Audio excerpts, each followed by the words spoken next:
नमस्कार, माझं नाव दीपेश महाजन. आपण एक MD पॉडकास्ट सिरीज म्हणून एक सिरीज स्टार्ट करतोय, ज्या सिरीजमध्ये आपण विविध लोकांना बोलू, त्यांच्याकडून मोस्टली मेडिकल फील्डबद्दलचे आपण काही आयडियाज घेऊ, ज्याच्याने लोकांना एज्युकेशन मिळेल, लोकांना काहीतरी शिकायला भेटेल.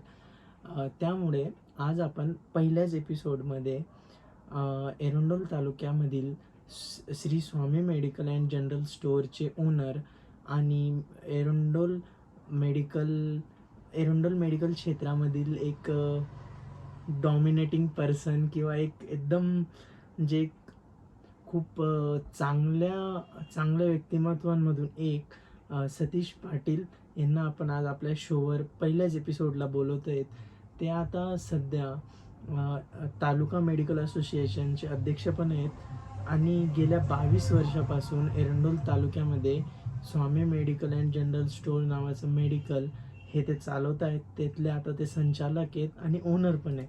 नमस्कार भाऊ. नमस्कार. स्वागत करतो आम्ही तुमचं आमच्या फर्स्ट एपिसोडमध्ये आणि थँक्यू तुम्ही आले आणि तुमचा मौल्यवान टाईम तुम्ही आम्हाला दिला त्याबद्दल. भाऊ, आज आपण तुमच्यासोबत काही फॉर्मल गोष्टी करणार आहेत, काही इनफॉर्मल गोष्टी आणि काही थोड्या सिक्रेट गोष्टी आम्ही तुम्हाला विचारणार आहेत. अपेक्षा करू की आज तुम्ही एकदम फ्रीली उत्तर द्याल.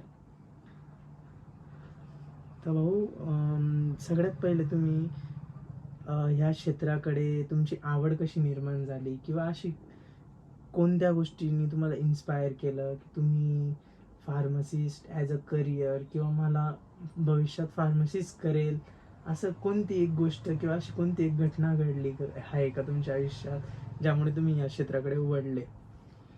सर्वप्रथम एक 8वी-9वीला असताना डॉक्टरांकडे जायचं आणि डॉक्टरांकडनं प्रिस्क्रिप्शन घ्यायचं आणि ते वाचण्याचा बराचदा प्रयत्न केला. प्रिस्क्रिप्शन वाचणं म्हणजे एक चॅलेंजिंग गोष्ट होती. ते डॉक्टरांना आणि मेडिकलवाल्यांना 2 जणांना समजेल अशी गोष्ट होती. तेव्हा ठरवलं की एक चॅलेंजिंग गोष्ट ऍक्सेप्ट करायची आणि आपणही फार्मसिस्ट व्हायचं, फार्मसी करून मेडिकल टाकायचं. ती गोष्ट मी 8वीमध्येच ठरवलेली होती. आणि एक सोबत एक ध्येय होतं, रुग्णसेवा देणं, रुग्णसेवा करणं, आपल्यापासून समाजाला, रुग्णाला काहीतरी देणं. हे त्यामागे एक कारण होतं. एक दुकान केमिस्ट दुकान टाकण्याचं त्याच्या मागेही कारण होतं. आणि आता जसं की खूप सारे नवीन पोरं आहेत जे 3-4 वर्ष काही काम करतात, मला काही स्विच करतात, म्हणजे त्यांना ते म्हणतात ना, आता किक भेटत नाही मला त्या कामामध्ये. सलग गेल्या 22 वर्षापासून डेलीचं तेच रुटीन, डेली येणं, डेली आपल्या शॉपमध्ये वावरून काम करणं.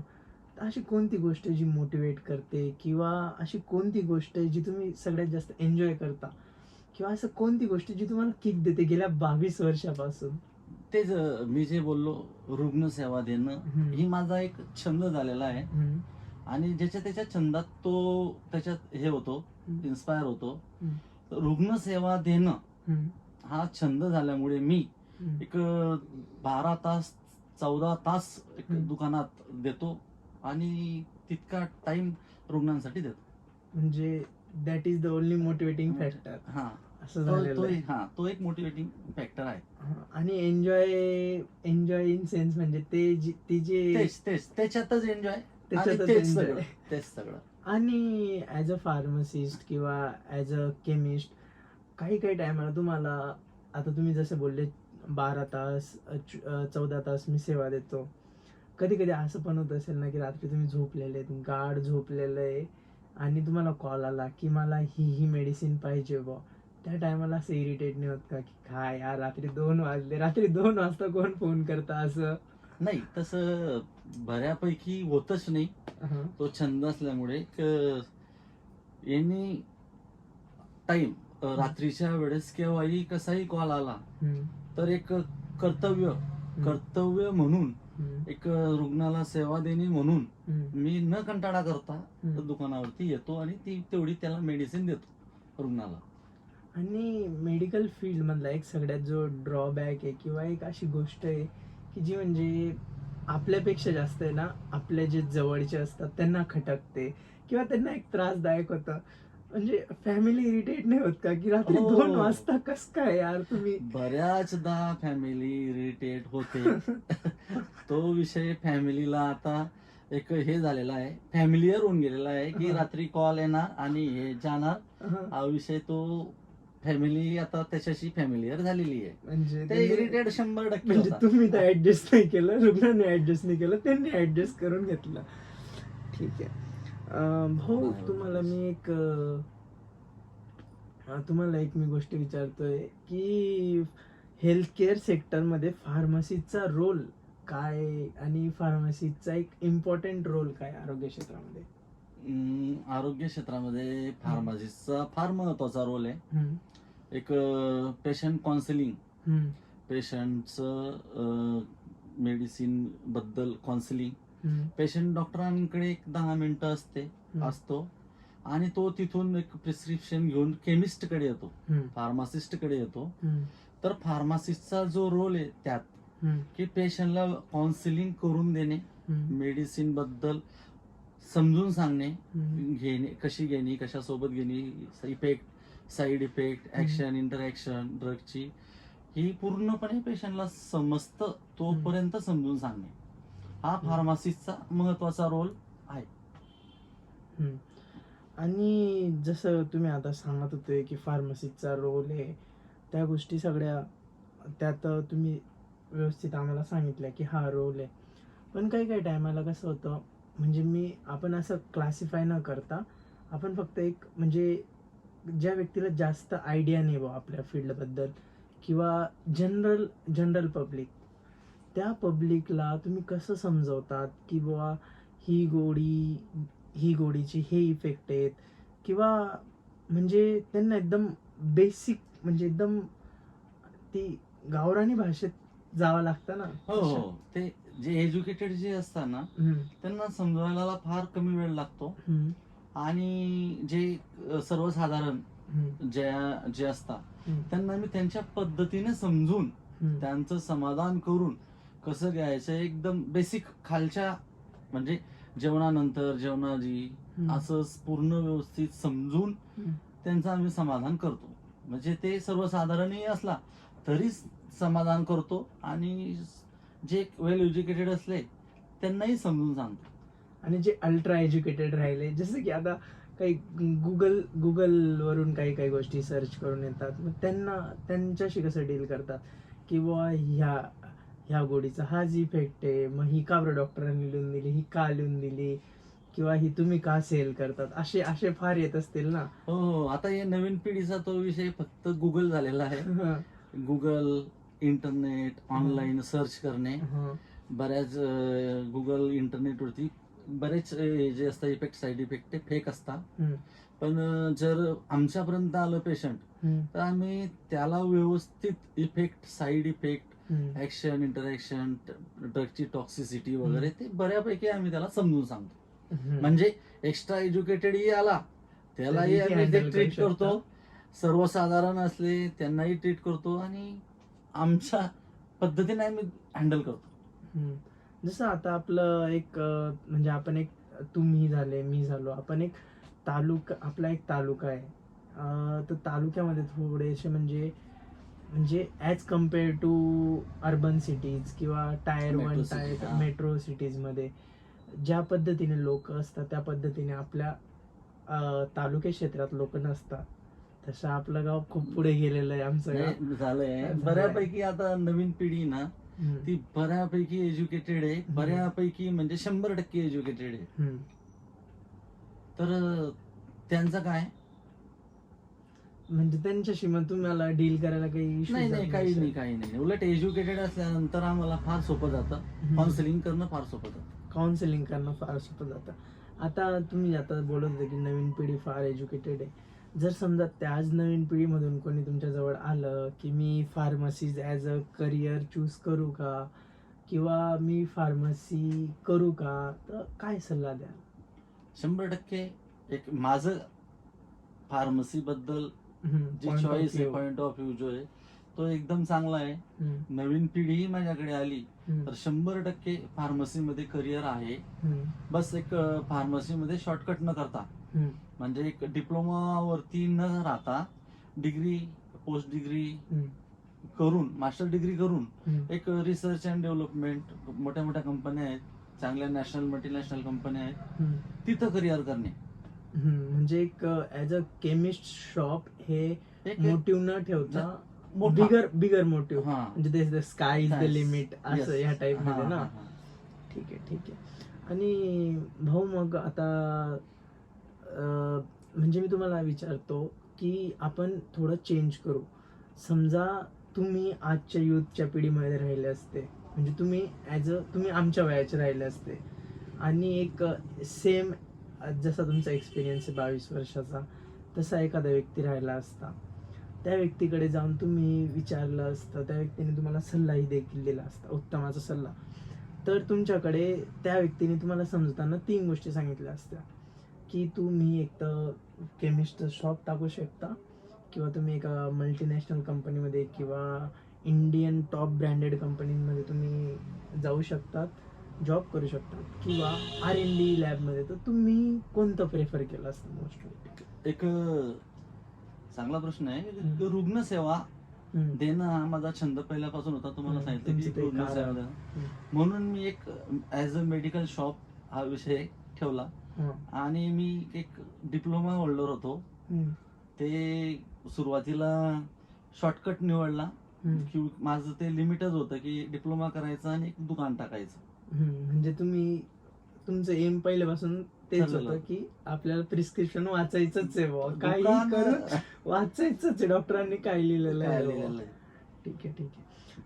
भाऊ, आणि जे आता नवीन मेडिसिन आलेले आहेत किंवा नवीन मेडिकेशन्स आलेले आहेत, नवीन रिसर्चेस होत आहेत, त्याबद्दल तुमचं मत काय? आणि कोरोना नंतर कितपत अवेअरनेस आलेला आहे लोकांमध्ये, किंवा कितपत लोक जागृत झाले की ह्या फील्डबद्दल लोक ऐकतील किंवा जाणून घेतील, यावर तुमचं मत काय? कोरोना नंतर तर बरेचसे लोक एक अवेअरनेस येऊन गेलेला आहे. वॅक्सिनेशन वगैरे. आता समजा नॉर्मली टेम्परेचर आला तर पॅरासिटामॉल घेणे, म्हणजे बऱ्यापैकी लोकांना ड्रग बद्दल आता बरीच समजायला लागलेलं आहे. बरेच लोक एक प्राथमिक फर्स्ट एड म्हणून ते करूनही घेतात. हो. तर नवीन मेडिकेशन म्हणजे कोणतं मेडिकेशन किंवा कोणत्या फील्डमध्ये, म्हणजे फार्मसी मध्ये ह्या पर्टिक्युलर डिसीज मध्ये किंवा ह्या पर्टिक्युलर रोड मध्ये किंवा ह्या पर्टिक्युलर मॅप मध्ये जास्त डिस्कवरी झाला पाहिजे, तुम्हाला असं वाटतं? तर आता ज्या 5 वर्षाचा जो काळ गेला मागचा, त्यामध्ये भारतात कॅन्सरचं प्रमाण फार वाढलेलं आहे. आणि ज्या आपल्या कंपन्या आहेत, नॅशनल मल्टीनॅशनल इंटरनॅशनल कंपन्या, त्यांच्या R&D मध्ये एक कॅन्सरवर एक रिसर्च झाला पाहिजे आणि एक सर्वसामान्य लोकांपर्यंत ते मेडिसिन जायला पाहिजे, ते अफोर्ड व्हायला पाहिजे. कमी किमतीत कॅन्सरवर एक रिसर्च करून एक मेडिसिन ड्रग आले पाहिजे, ते केले पाहिजे. आणि जसं तुम्ही आता सांगितलं बोलताना की बुवा एक अफोर्डेबल रेंजमध्ये मेडिसिन आणायला पाहिजे, त्याच गोष्टीला पकडून आपण एक पुढचा प्रश्न घेऊ की जेनरिक मेडिसिनमध्ये आणि एक स्टँडर्ड किंवा ब्रँडेड मेडिसिन मधला डिफरन्स काय, आणि तुमच्या पॉइंट ऑफ व्ह्यूनी कोणतं मेडिसिन बेस्ट आहे?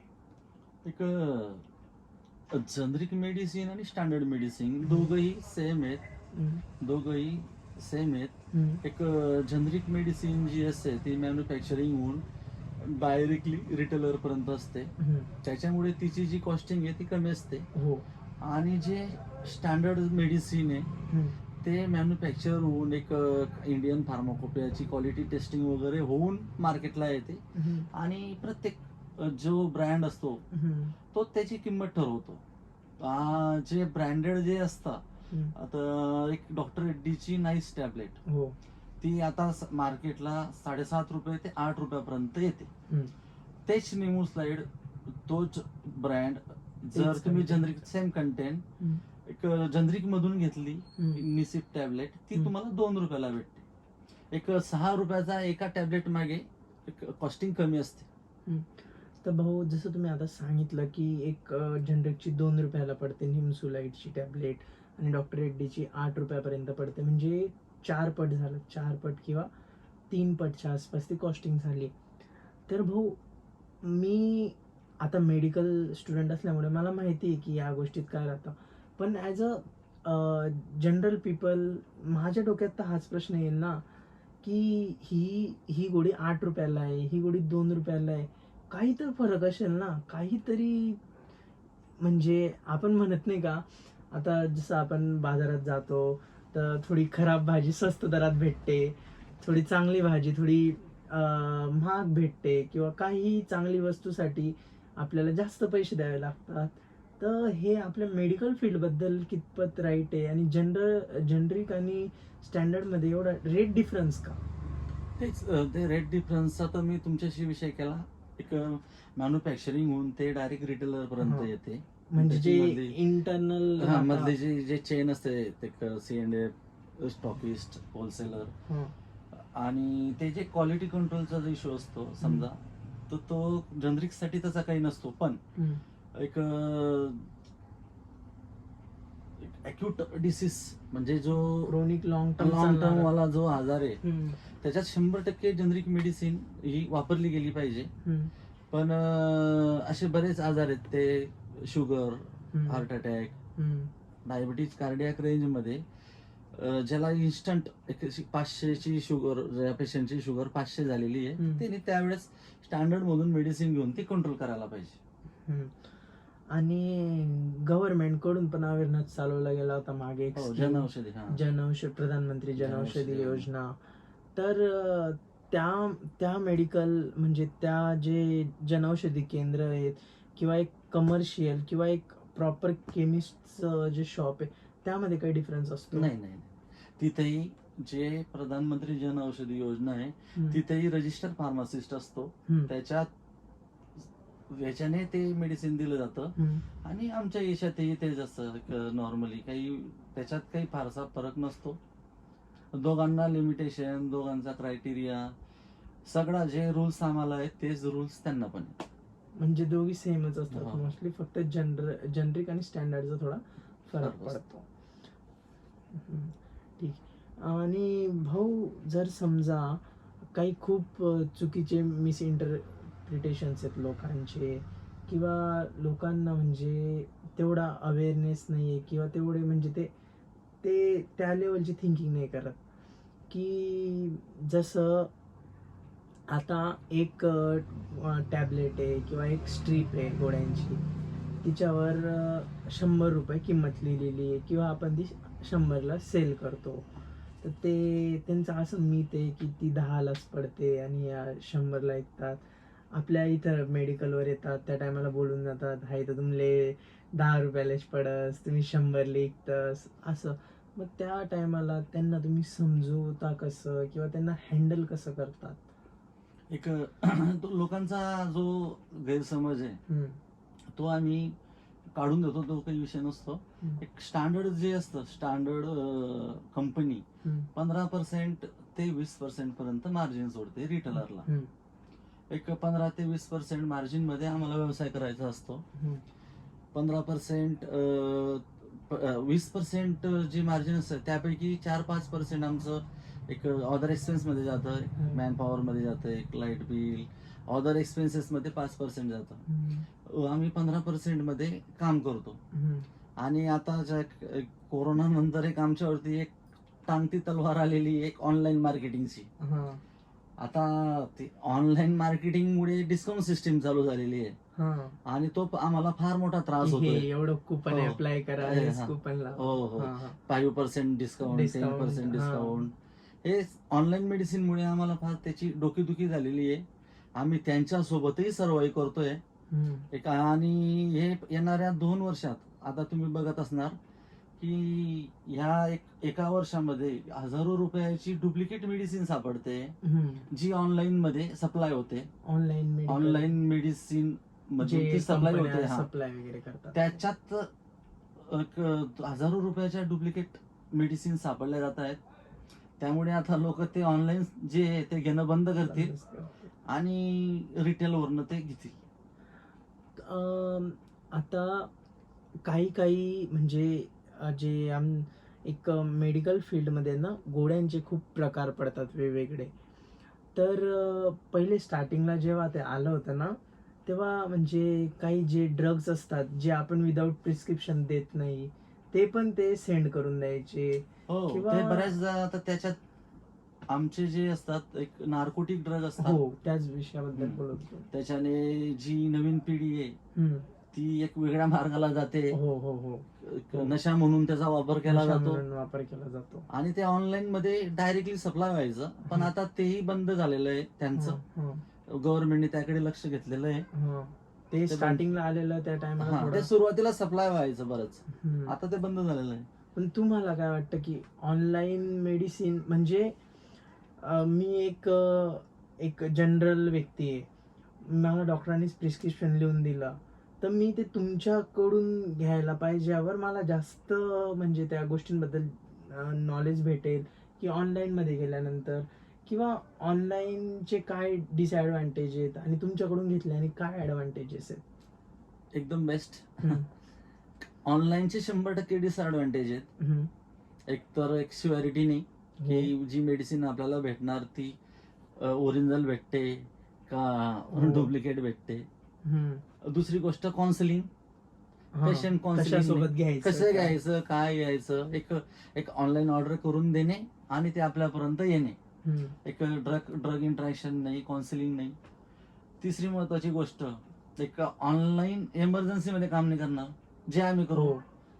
एक फार्मासिस्ट म्हणून तुमचं असो रुग्णाचं फोन करून रात्री 12 वाजता ऑनलाईन तर काही नाही येणार. एक रिटेलर म्हणून आम्हीच राहू. हो, ते पण बिलकुल 100% ऑनलाईनला 4-5 डिसएडव्हान्टेज आहेत. 100% तुम्ही, माझं एक असं मत आहे की आपला जो केमिस्ट इतका 12 तास 10 तास आपल्यासाठी थांबतो, तर 100% ऑनलाईन घेणं बंद करा आणि केमिस्ट कडे जाऊन तो एक 50 वर्षाचे बाबा आले, 60 वर्षाचे बाबा आले, त्यांना व्यवस्थित बसून पाणी देऊन समजवून सुरुवातीला सांगेल बाबा तब्येत कशी आहे, शुगर किती आहे, बीपी कंट्रोल झाला का, मुलगा काय म्हणतो, ते काही ऑनलाईन विचारणार नाही. त्यासाठी एक विचार केला गेला पाहिजे केमिस्टचा, जो बिचारा तुमच्यासाठी थांबलेला आहे त्याचा विचार केला पाहिजे. The major thing is trust factor तुम्हाला रिटेलर मध्ये भेटेल आणि ऑनलाईन मध्ये ते लॅक करेल. एकदम पॉइंट टू पॉइंट बोललेले ते. आणि एक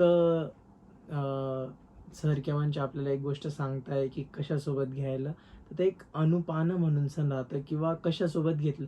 काही मेडिसिन दुधासोबतच घेतल्या गेल्या पाहिजे, काही गरम पाण्यासोबत घेतल्या गेल्या पाहिजे, काही थंड पाण्यासोबत घेतल्या गेल्या पाहिजे. त्यामुळे माझंही ॲज अ मेडिकल स्टुडंट असंच मत आहे की एक रिटेलर कडून किंवा जी व्यक्ती तुम्हाला एक प्रॉपर गायडन्स करेल त्याच व्यक्तीकडून तुम्ही मेडिसिन घ्यावं. आणि आपलं म्हणजे एक तालुक्या बेसिसवर आहेत ना आम्ही, तर तुम्ही ओरडायला कोणावर जाणार जर मेडिसिन खराब निघालं तर? येतात ना की 10 गोळ्या घेऊन जातात, 2 खातात, 8 परत द्यायला कुठे जाणार? 8 परत द्यायला तुम्हाला मेडिकलच नाही. त्यामुळे आपल्या व्यक्तींकडून घ्या, आपल्याच व्यक्तींना मोठं करा आणि आपल्याच व्यक्तींकडून समजून घ्या, कारण की ती व्यक्ती समजून घेईल तुम्हाला म्हणून. आणि हे तर सगळे ते आपले मिसकन्सेप्शन किंवा चुकीचे लोकांचे विचार झाले, किंवा ते ऑनलाईनचे जे फॅड लोकांच्या डोक्यांमध्ये घुसलेले होते, ते सगळं ठीक आहे भाऊ. पण ॲज अ पर्टिक्युलर रुग्ण किंवा ॲज अ पर्टिक्युलर पेशंट ते सगळं ठीक आहे, पण भाऊ आताची जी जनरल ते म्हणतील की ह्या, आता तुम्ही बोलले डिस्काउंटची तलवार लटकते, तर ह्या डिस्काउंट बी देतस, म्हणजे हे डिस्काउंट पण देतात, यांचा एक्सपेन्स बी काढतात. म्हणजे त्यांना मग तुम्ही शुअरिटीज कसं काय देतात की बुवा आम्हाला नाही परवडत ते, तरी आम्ही करतोय. मग ते ते तुम्हाला नाही वाटत का आतून की हे दिवसेंदिवस खूप हो, चुकीच्या मार्गाकडे चाललं बुवा? ते तर वाटतं. मी तर हम्म. तुम्हाला सांगितलं की हम्म. फार कमी मार्जिन वरती करतोय, हा, पण ते कसं झालेलं आहे आता, एक 20 वर्ष याच्यात एक सर्व्हिस काम करतोय काम करताय. आणि आता काही चेंज करणं हा काही विषय नाहीये. हा. आम्ही लोकांना पटवून सांगतोय हम्म. ही जी सिस्टीम आहे ही थोडे दिवस चालणारी आहे, हा. जी ऑनलाईनची आहे ती कालांतराने 1-2 वर्षामध्ये बंद होणार आहे हम्म. आणि पूर्ववत जसं आहे तसं राहणार आहे. आणि तुम्ही आता सांगितलं की डुप्लिकेट मेडिसिन वगैरे, मग हे म्हणजे हे ॲज अ नॉर्मल पर्सन कोणत्या अशा गोष्टी आहेत ज्याच्याने मी ते ओळखू शकतो नाही किंवा नाही, असं नाही. काही आहे का? ते नाही, ते ओळखू नाही शकणार. त्यासाठी एक आमचे जे ऑफिसर्स असतात, ड्रग इन्स्पेक्टर्स, हो. अन्न औषध प्रशासन, हा, हे त्याचं काम करतात. हा. हे ते ते काम ते करतात. हो, म्हणजे ते त्यांच्याचकडून हो, झालं तरच. हा. आणि जर ती कधी चुकून सुटली गेली तर पेशंट मग खातो. मग ते इफेक्ट करतात. इफेक्ट करणार नाही ना, म्हणजे जे ते रॉंग चालतं, इफेक्ट हा, wrong effect इफेक्ट करतात. करतील आणि मग ते हार्म करतील पेशंट. हार्मफुल. मग अशा लोकांसाठी काही म्हणजे म्हणजे कितपत खालच्या लेवलचे काम करतात लोक असं चुकीचं मेडिसिन हा. बनवून? ह्या विषयाला जाऊ द्या, तिकडेच जाऊ द्या, तो विषय सोडूनच द्या. भाऊ, एक मेमोरेबल गोष्ट किंवा एक आठवणीतला क्षण किंवा अशी गोष्ट जी तुम्हाला म्हणजे हा माझ्या आयुष्यातला खूप चांगला क्षण होता, असा काही क्षण? माझ्या आयुष्यातला चांगला क्षण, हम्म. जिथून मी करिअर स्टार्ट केलं, हम्म. दुकानाची ओपनिंग, हम्म. मेडिकल दुकानाची ओपनिंगच्या पहिला दिवस हम्म. आणि पहिल्याच दिवशी पहिलंच कस्टमर. हम्म. एक आजी, म्हाताऱ्या आजी 70 वर्षाच्या, हम्म. त्या माझ्या पहिल्या कस्टमर.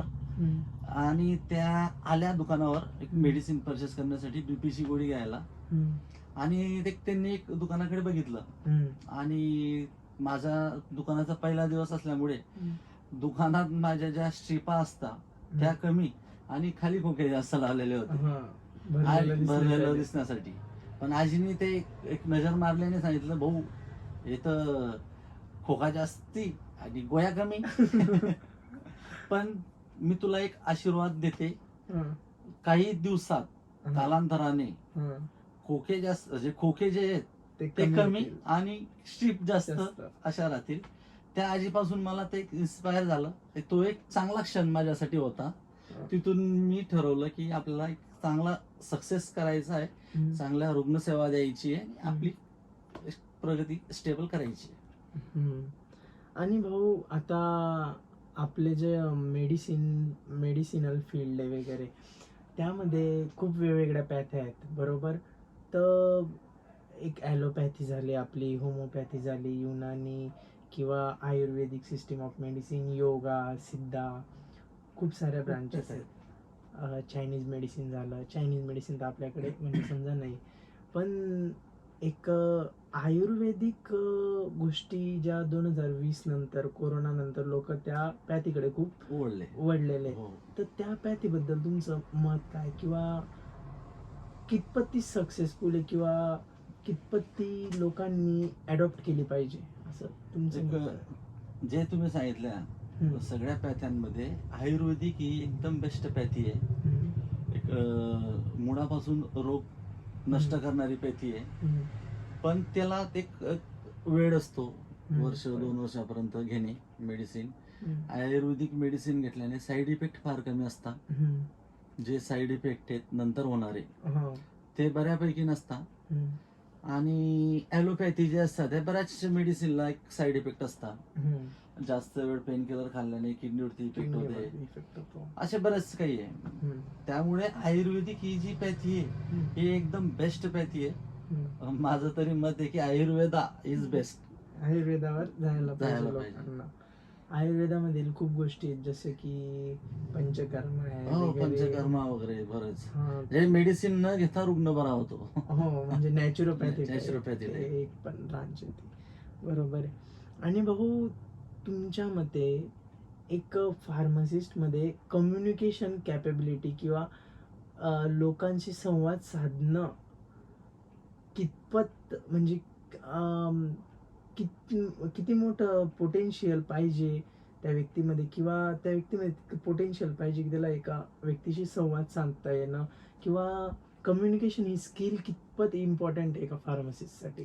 100% कम्युनिकेशन स्किल पाहिजे हम्म, फार्मासिस्टला. हम्म, जो रुग्ण येतोय तो आपल्यावर डिपेंड आहे पूर्ण, हम्म, की आपल्या स्किलनुसार आपण त्याला विचारलं गेलं पाहिजे की हम्म, बाबा आता बरं वाटतं का, हम्म, तुमचं शुगर मेंटेन आहे का, हम्म, तुम्हाला धाप लागते का, तुम्हाला जीव घाबरणं बंद झाला का. हम्म, ह्या त्यांच्याशी तेवढी बॉन्डिंग केली गेली पाहिजे, त्यांच्याशी तेवढं सांगितलं गेलं पाहिजे. हम्म. आता नवीन जे मुलं आहेत त्यांना, जे आता नवीन जे आमच्या फार्मासिस्ट फार्मा फील्डमध्ये येत आहे, त्यांनी ही एक गोष्ट लक्षात ठेवली पाहिजे हम्म, आणि ते तशी पेशंटशी काउन्सिलिंग करून त्यांचं समाधान केलं पाहिजे. हम्म. आणि मोस्ट ऑफ द टाइम खूप असे कस्टमर्स येतात ना, जसे की ते खूप इरिटेटिंग कस्टमर्स, इरिटेट नाही. करतात किंवा असं प्रॉब्लेम क्रिएट करणारे, मग ते डील कसे करतात? नाही, आम्ही जो जसा व्यक्ती हम्म. तसं आमचं मग एक त्याच्याशी वागणं. म्हणजे बऱ्यापैकी आम्ही सगळ्यांना सारखं समजून देतो हम्म. आणि प्रत्येकाचं समाधान करतो. आमच्यासाठी काही कोणी इरिटेटिंग राहत नाही, म्हणजे जो आला तो चांगलाच. चांगलाच. ठीक आहे. आणि ते आठवणीतले क्षण सांगितले तुम्ही कॉम्प्लेक्स गोष्टी आणि खूप मेडिसिन बद्दल तुम्ही खूप एक्सप्लेन वगैरे केलं. तर फक्त एक क्युरिओसिटी मधला एक प्रश्न.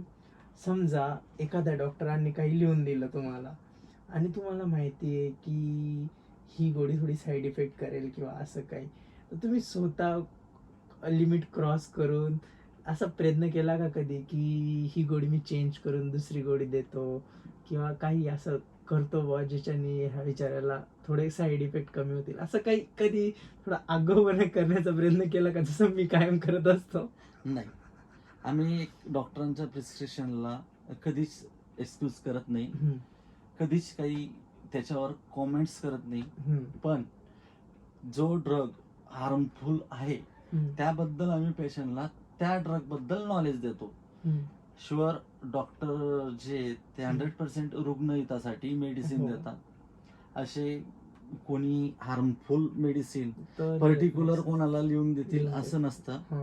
असं नसतं. हम्म, आम्ही कॉमेंट्सही करत नाही हम्म, डॉक्टरांच्या प्रिस्क्रिप्शनला, कारण की डॉक्टर सर्वप्रथम रुग्णासाठी डॉक्टर सर्वप्रथम देव असतात. व्यवस्था. त्यांचा जीव वाचवणारे असतात. हम्म, आणि डॉक्टर लोकही असे हार्मफुल काही मेडिसिन देत नाही, सहसा लिहित नाही.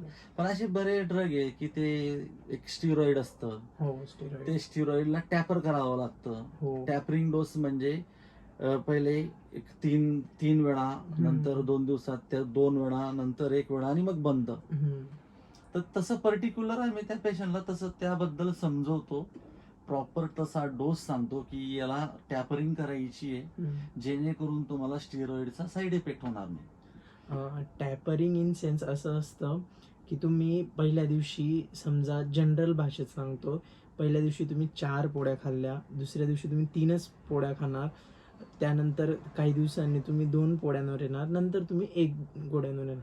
टॅपरिंग मीन्स सिम्पल भाषेमध्ये सांगायला गेलं तर रिड्युसिंग ऑफ द डोसेज, म्हणजे डोस कमी करणं, याला टॅपरिंग असं म्हटलं जातं मेडिकल मध्ये. तर भाऊ, हे आता सगळ्या आपल्या गोष्टी झाल्या, तुम्ही सगळं नॉलेज वगैरे पण दिलं, खूप चांगल्या गोष्टी सांगितल्या. भाऊ, एक आता पर्सनल प्रश्न अपेक्षा करतो आम्ही की तुम्ही रिव्हील करा. एक इन्कम किती, किंवा एक अर्निंग किती, एक डेली अर्निंग किती, किंवा एक अमाऊंट, असं काही रिव्हील करा. बिलकुल 100%. एक फॅमिली आमची जी आहे, एक त्याचं व्यवस्थित होऊ शकेल एवढी अर्निंग आहे. हा, अर्निंग बऱ्यापैकी समाधानकारक आहे, हा. समाधानकारक आहे. आणि एक मुलांचं शिक्षण आणि आपलं पूर्ण आयुष्य होईल असं अर्निंग चालतंय. म्हणून सांगतो मी, 22 वर्षापासून ही व्यक्ती या फील्ड मध्ये आहे, डॉमिनेटिंग. उत्तरांवरून समजून घ्या तुम्ही. आणि आता आपण थोडं जनरल बोलू. जसं की आता म्हणजे एक फार्मासिस्ट आहे किंवा एक कोणीही व्यक्ती आहे, त्या व्यक्तीने कितपत एका गोष्टीमध्ये इन्व्हेस्ट केलं पाहिजे, म्हणजे जसं त्याला केमिस्टचं शॉप टाकायचं आहे, तर कितपत अमाऊंट त्याची इन्व्हेस्ट केली पाहिजे. आणि हे जे मीथ आहे की ओपन काउंटर जास्त, म्हणजे सिंपल प्रश्न की ओपन काउंटर बेस्ट की अटॅच काउंटर बेस्ट? दोघं काउंटर बेस्ट. हा. एक पेशंटला आपण काय देऊ त्यावर आपण आपलं सक्सेसफुल ठेवू. एक फक्त एक आपल्या कामाशी प्रामाणिक पाहिजे, आपल्या कामाशी प्रामाणिक पाहिजे. आणि सुरुवातीला जर नवीन शॉप चालू करायचं आहे तर आता 5 लाखाची 6 लाखापर्यंतची त्याच्याकडे इन्व्हेस्टमेंटची तयारी पाहिजे. आणि तुमचं यावर मत काय की शॉप चांगलं दिसायला महत्व आहे की त्याला तेवढं समजायला महत्व, त्या पर्टिक्युलर फार्मसिस्टला जास्त समजायला महत्व आहे की शॉप चांगलं? आणि आताचे पोरं कसं आहे, जे आताची जी सगळी नवीन आहेत की जो दिखता है वही बिकता है, असं काही? बेस्ट. आता काळांतराने जसं पिढी बदलते तसं आपल्याला बदलायला हवं. एक दिखताय बिकताय ही पण संकल्पना ठेवायला पाहिजे. एक 100% चांगली सर्व्हिस दिली गेली पाहिजे. पेशंटशी बोलणं आणि रिलेशन जपले पाहिजेत.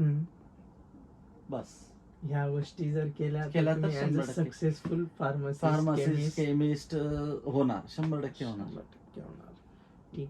आणि म्हणजे आता मी तुम्हाला एक अशी गोष्ट विचारतो किंवा जे फार्मसिस्टचं काम करताना किंवा मेडिकल फील्डमध्ये काम करताना एक थोडा आपल्याला मेंटल ट्रोमा किंवा एक डिप्रेशन टाईप होतं आपल्याला, किंवा मानसिक त्रास होतो प्रत्येक गोष्टींचा.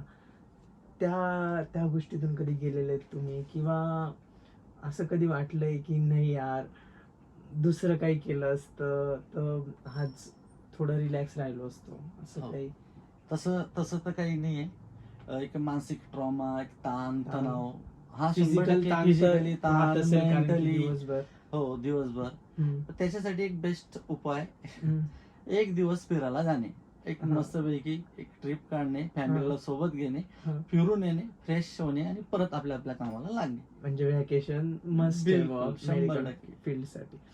आणि आता जसं की तुम्ही सांगितलं स्ट्रेस वगैरे, रात्रीच्या टायमाला कॉल येतात, रात्रीच्या टायमाला, त्या टायमाला फॅमिलीची रिॲक्शन काय असते किंवा फॅमिली कशी रिॲक्ट करते? 100% इरिटिंग. दरवाजा उघडा, मोबाईल घ्या, दरवाजा खोला, गेट खोला, या. 100% इरिटिंग करते फॅमिली. पण एक रुग्णसेवा आहे, त्यासाठी ते आपल्याला तेवढ्या गोष्टी निग्लेक्ट कराव्या लागतात, सोडून आपलं काम करावं लागतं. एक पर्टिक्युलर डॉक्टर किंवा एक फार्मसिस्ट दिसतो, पण त्यामागे जे फॅमिलीचं सॅक्रिफाईस राहतात ते खूप मोठे असतात. ते म्हणजे ऑन फील्ड वर्करांपेक्षा तेच जास्त विचारे सफर करतात. आणि अजून तुमचा हे सगळे तर एक्सपिरियन्स मेमरीज तुम्ही सांगितल्या, असं काही एखादा पेशंट सोबतचीच तुम्ही मेमरी सांगितली, अशी अजून एखादी काही आठवण वगैरे जी म्हणजे थोडीशी अशी काही लर्निंग देईल बुवा, किंवा एक काहीतरी शिकून गेली बुवा ती, अशी काही गोष्ट? शिकून जाणारे तर जे येतात ते आपल्यापेक्षा अनुभवी असतात आणि प्रत्येकाकडनं शिकायला भेटतं. जे आपल्या वडीलधारी जे व्यक्ती असतात ते बऱ्याचदा सांगतात की असं करा, असं नाही असं करा, असं नाही असं करा. त्याच्यापासून 100% शिकायला भेटतं. फक्त तेवढंच बस. खूप सारे फॉर्मल क्वेश्चन्सला आपण गेलो, खूप सारे अनफॉर्मल क्वेश्चन्सला आपण गेलो. तुम्ही सगळ्या गोष्टींचे एकदम व्यवस्थित उत्तरं दिले, त्यासाठी आम्ही तुमचे आभारी आहोत. आणि तुम्ही आज आमच्या शोला आले आणि आम्हाला एवढा इम्पॉर्टंट टाईम दिला. लिटरली रात्रीचे 10:30-11च्या वर वेळ होण्यात आलेला आहे, आणि तरी तुम्ही आम्हाला टाईम दिला, त्यासाठी आम्ही तुमचे आभार व्यक्त करतो. थँक्यू. आणि तुम्ही असंच एरंडोल तालुक्यात सेवा देत राहाल आणि असंच लोकांना मोटिवेट करत राहाल, ही आम्ही अपेक्षा बाळगतो. धन्यवाद. थँक्यू. धन्यवाद.